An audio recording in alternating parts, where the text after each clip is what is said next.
ሰላም ጤና ይስጥልን ውድ የዜና ላፍታ ተከታታዮቻችን የዕለተ ሰኞ ዜናችን ነው። ከሁሉ አስቀድመን አክብሮታዊ ሰላምታችን ይድረሳችሁ ብለናል። ለሰዓቱ የመረጥናቸውን ዜናዎች ይዘን ተገኝተናል። አንኳር ጉዳዮችን በማስተዋወቅ እንጀምራለን። እውነትን ይዘንና ህግን ተከትለን አብረን መኖር እንችላለን። ኮሎኔል ደመቀ ዘውዱ እውነትን ይዘንና ህግን ተከትለን አብረን መኖር እንችላለን ሲሉ ኮሎኔል ደመቀ ዘውዱ ሀሳባቸውን አጋርተዋል። ከተሳታፊዎች በተነሳ ሀሳብም የትግራይ ተወላጆች በደርግ ዘመነ መንግስት ነው ወደ ወልቃይት ጠገዴ የመጡት ሲሉም ተደምጠዋል። ዝርዝር መረጃውን ስለያዝነው አብራችሁን ቆዩ። ኤርትራና ግብጽ የቀይ ባህር ወሰን የሌላቸው ሀገራትን ተሳትፎ እንደማይቀበሉ ገለጹ። በተጨማሪም ቀይ ባህርን መጠበቅና ማስተዳደር በዋናነት የባህሩ ድንበር ተጋሪ ሀገራት ተግባር እንዲሆን አሳስበዋል። በውይይታቸው የዳሰሱትን ሀሳብ በዝርዝር መረጃዎች እንመለከታለን። ከውጭ ዜና እስራኤል የጋዛ ሆስፒታል ላይ ባደረሳቸው ጥቃት በሕክምና ላይ የነበሩ የሐማስ ኃላፊ ተገደሉ። የእስራኤል ጦር ኃላፊ ባወጣው መግለጫ በሆስፒታሉ ቅጥር ግቢ ይንቀሳቀስ የነበረ ቁልፍ የሐማስ ኃላፊ ላይ ጥቃት ማድረሱን አስታውቋል። በዚህ መረጃ ላይ ከፍተኛ ዳሰሳ ስለምናደርግ አብራችሁን ቆዩ። በሌላ ዜና እየተፋፋመ የመጣው የቱርክ የተቃውሞ ሰልፍ ሰውየው በቁጥጥር ስር መዋላቸውን ተከትሎ ቱርክ ላለፉት 10 ዓመታት አይታ በማታውቀው ተቃውሞ የተናጠች ሲሆን ፖሊሶች ሰልፈኞች ላይ አስለቃሽ ጭስና የጎማ ጥይት ተኩሰዋል። ዝርዝር መረጃውን ይዘነዋል። እስከ ጥንክራችን ፍጻሜ አብራችሁን ቆዩ በማለት ቻናላችን ላይክ፣ ሼር እና ሰብስክራይብ በማድረግ እንድትከታተሉን አክብሮታዊ ግብዣችን ነው። አሁን በቀጥታ ወደ ዝርዝሩ እንውሰዳችሁ። እውነትን ይዘንና ህግን ተከትለን አብረን መኖር እንችላለን። ኮሎኔል ደመቀ ዘውዱ በአማራ ክልል ወልቃይት ጠገዴ ሰቲት ሁመራ ዞን አብሮነት ለዘላቂ ሰላም በሚል መሪ መልእክት ከትግራይ ተወላጆች ጋር ውይይት ተካሂዷል። በውይይት መድረኩ የተሳተፉት የትግራይ ተወላጆች እኛ የምንፈልገው ሰላምና አብሮ መኖር ነው ብለዋል። ከጦርነት ያተረፍነው ብቸኛው ነገር እልቂት ነው ብለዋል። ተሳታፊዎቹ በደርግ ዘመነ መንግስት ወደ ወልቃይት ጠገዴ እንደመጡና አካባቢው በወቅቱ በጎንደር ክፍለ ሀገር ይተዳደር እንደነበር ትውስታቸውን አንስተዋል። በዚያ ዘመን እንደማንኛውም ሰው በሰላም እንኖር ነበር ያሉት ተሳታፊዎቹ አካባቢውን እኛ የምናውቀው በበጌ ምድር ሲጣራ ነው ብለዋል። ደርግ ከለቀቀና ህወሓት ወደ ስልጣን ከመጣ በኋላ ነው ወደ ትግራይ የተካለለው ነው ያሉት። ወልቃይት ጠገዴ ድሮም ጎንደር በጌ ምድር ነበር። አሁንም ማንነቴ አማራ ነው ያለው ማንነቱ መከበር አለበት ብለዋል። ስም ሳንሰጣጥና ሳንፈራረጅ አብረን መኖር ይገባል ያሉት ተሳታፊዎቹ የዞኑ አስተዳደር ለትግራይ ተወላጆች የሚሰጠውን ክብር አጠናክሮ እንዲቀጥልም ጠይቀዋል። የቃብታ ሁመራ ወረዳ ዋና አስተዳዳሪ አታላይ ታፈረ ህወሓት ያመጣው ክፉ አስተሳሰብ የትግራይም ሆነ የአማራ ህዝብ ጎድቶታል ብለዋል። በዚህ ድርጅት እኩይ ስራ ምክንያት ምንም የማያውቀው ህዝብ ገፈት ቀማሽ ሆኗል ነው ያሉት። ከዚህ በኋላ ሁሉም በቃ ሊለው ይገባል ብለዋል። ባሳለፍነው ጦርነት በርካታ የትግራይ ወጣቶች ረግፈዋል። ወላጆቻቸው ያለ ጧሪ እንዲቀሩም ሆነዋል ነው ያሉት። አንድ ህዝብ በጦርነት አዙሪት ውስጥ ማኖር በህዝብ ነፍስ መቀለድ እንደሆነም ገልጸዋል። የሁመራ ከተማ አስተዳደር ከንቲባ በላይ ፈለቀ ህወሓት የፈጸመውን ግፍና በደል በግልጽ ማውገዝ አለብን ብለዋል። ህወሓት የፈጸማቸውን በደሎች ሁላችንም እናውቃለን። የተፈጸመውን በደል በመደበቅ ሰላም ማምጣትና አብሮ መኖር አይቻልም ነው ያሉት። አማራነት አቃፊነት ነው። የዚህ ማሳያ ደግሞ በህዝብ ላይ ወንጀል ካልፈጸሙ የትግራይ ተወላጆች ጋር እንዲህ ተከባብረን መኖራችን ነው ብለዋል። ሁሉም ሰው የትም በነጻነት የመኖር መብት አለው። እኛም ይህን እያደረግን እንገኛለን ነው ያሉት። የወልቃይት ጠገዴ ሰቲት ሁመራ ዞን ምክትል አስተዳዳሪና የሰላምና ጸጥታ መምሪያ ኃላፊ ኮሎኔል ደመቀ ዘውዱ ወልቃይት ጠገዴ በታሪክ የትግራይ አካል ሆኖ እንደማያውቅ አንስተዋል። ጉዳዩን በማድበስበስና የትግራይን ህዝብና ወጣት ስሜት በመቀስቀስ አካባቢውን መልሰው የመያዝ ፍላጎት ያላቸው አካላት መኖራቸውንም ገልጸዋል። የአማራ ህዝብ ነቅቷል ያሉት ኮሎኔል ደመቀ እውነትን ይዘን ህግን ተከትለን በጋራ ሀሳብ አብረን መኖር እንችላለን ብለዋል። ይህ ካልሆነ ግን ከዚህ በኋላ አንዱ አንዱን በኃይል አንበርክኮ መኖር የሚቻልበት ሁኔታ አይኖርም ነው ያሉት። በ21ኛው መቶ ክፍለ ዘመን አንድን ህዝብ በኃይል አስገብሮ መኖር አይታሰብም ብለዋል። የወልቃይት ህዝብ ከዚህ በኋላ በህወሓት ጭካኔ እየታሰረ እየተጎተተና እየተገደለ መኖር ስለማይፈቅድ በመከባበር አብሮ መኖር የተሻለ አማራጭ መሆኑን ጠቁመዋል። የኛ ጥያቄ ያለ ደም መፋሰስ በህግ አግባብ መልሰው እንዲሰጡን ነው ብለዋል።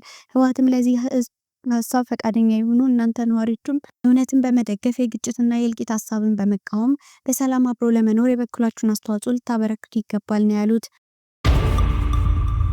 ኤርትራና ግብጽ የቀይ ባህር ወሰን የሌላቸው ሀገራት ተሳትፎን እንደማይቀበሉ ገለጹ።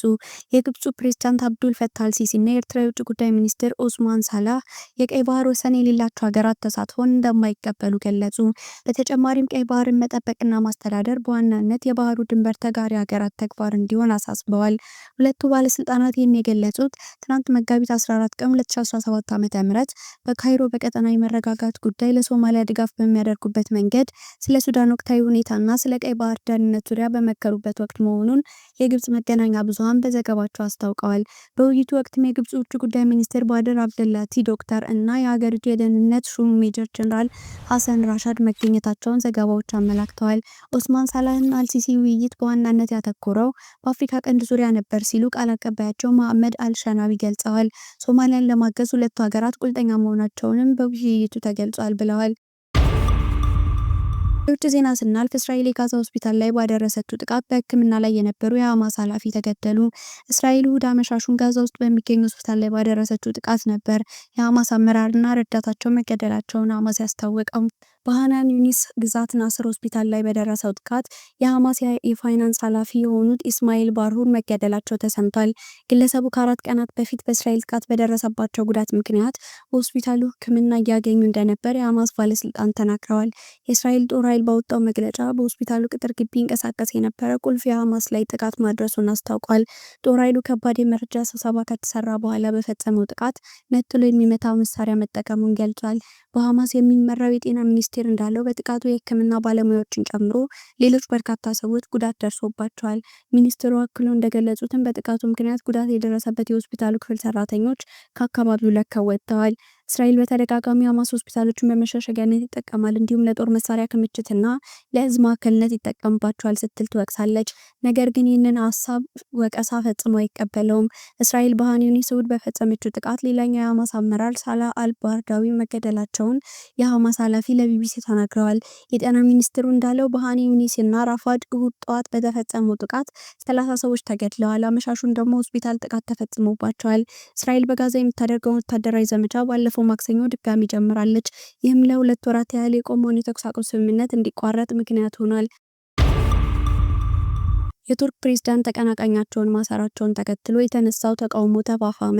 የፕሬዝዳንት ጣይብ ረሲብ ኤርዶጋን ቀንደኛ ተቀናቃኝ በሙስና ተጠርጥረው መታሰራቸውን ተከትሎ በመላው ቱርክ የተነሳው ከፍተኛ ተቃውሞ ተባብሶ ቀጥሏል። ኤክሬም ኢማሞግሉ የኢስታንቡል ከንቲባ ሲሆኑ ባለፈው ከ3 ዓመት በኋላ ለሚካሄደው ምርጫ የሪፐብሊካን ፒፕልስ ፓርቲ ሲኤችፒ እጩ ሆነው እሁድ ዕለት ይመረጣሉ ተብሎ ይጠበቅ ነበር። ሰውየው በቁጥጥር ስር መዋላቸውን ተከትሎ ቱርክ ላለፉት 10 ዓመታት አይታ በማታውቀው ተቃውሞ የተናጠች ሲሆን ፖሊስ ሰልፈኞች ላይ አስለቃሽ ጭስና የጎማ ጥይት ተኩሷል። ኢማሞግሉ እሳቸው ላይ የከፈቱት ክሶች ፖለቲካዊ እንደሆኑ በመናገር በፍጹም አላጎበድድም ሲሉ በቁጥጥር ስር ከመዋላቸው በፊት በኤክስ ገጻቸው ጽፈዋል። ኤርዶጋን ሰልፈኞቹን ወቅሰው ሲኤችፒ ሰላማችንን ሊበጠብጥና ህዝባችንን ሊከፋፍል የተነሳ ነው ሲሉ ወቅሰዋል። ለ5ኛ ተከታታይ ምሽት በርካታ ሰዎች በኢስታንቡል ከተማ አዳራሽ አመሻሹን እየተገኙ የቱርክ ባንዲራ እያውለበለቡ ከአድማ በታኝ ፖሊስ ፊት ለፊት ሲዘምሩና ሲጮሁ ታይተዋል። አንዳንድ የፖሊስ መኮንኖች ግፊት ያለው ውሃና የሚያቃጥል ኬሚካል ሲረጩ ታይተዋል። የኢማሞግሉን ባለቤት ዴሌክ ካያ ኢማሞግሉ ለተሰበሰበው ህዝብ ባደረጉት ንግግር ባላቸው የተጋፈጠውን ኢፍትሐዊ ማንም ሊቀበሉ የሚገባ እንዳልሆነ ገልጸዋል። በአውሮፓውያኑ 2013 በቱርክ ከተከሰተው የጊዜ አመጽ በኋላ በሀገሪቱ ታሪክ ትልቅ የሚባለው ሰልፍ እየተካሄደ ይገኛል። ከቱርክ 81 ግዛቶች መካከል 55 በሚሆኑት የተቃውሞ ሰልፍ እየተደረገ መሆኑንም የፈረንሳዩ የዜና ወኪል ኤኤፍፒ ዘግቧል። ውድ የዜና ላፍታ ቤተሰቦች የሰዓቱ መረጃዎቻችን ያዳመጣችሁትን ይመስል ነበር። ስለተከታተላችሁን እያመሰገንን ቻናላችንን ሰብስክራይብ በማድረግ ቤተሰብ እንድትሆኑ እየጋበዝን በዚሁ ተሰናበትን። ጤና ይስጥልን።